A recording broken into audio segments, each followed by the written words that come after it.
Ngayong araw ay tatalakayin natin ang cetirizine, isang uri ng over-the-counter medicine na madalas nating bilhin sa mga butika.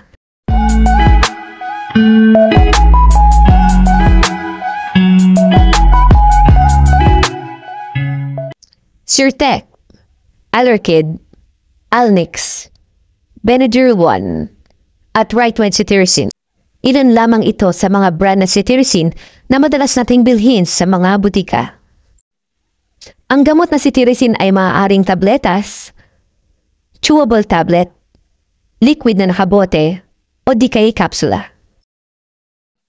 Ang tablet form ng cetirizine ay may miligram at 10 mg per tablet na kadalasan nire-reseta sa mga matatanda.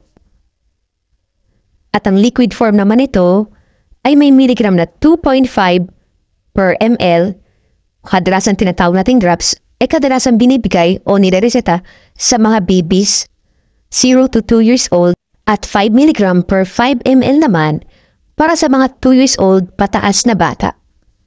Ang cetirizine na isang uri ng antihistamine na may epekto laban sa mga sintomas sa dulot ng allergic reaction. Kadalasan itong nire-reseta para sa mga kondisyon ng allergic rhinitis at pagkakaroon ng urticaria o pantal-pantal sa balat.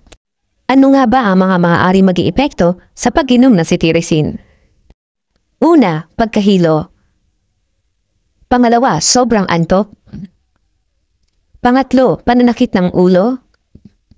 Pang-apat, paghilab ng tiyan. Panglima, pagtatae. Pang-anim, panlalabo ng paningin. At panghuli, pagdurugo ng ilong.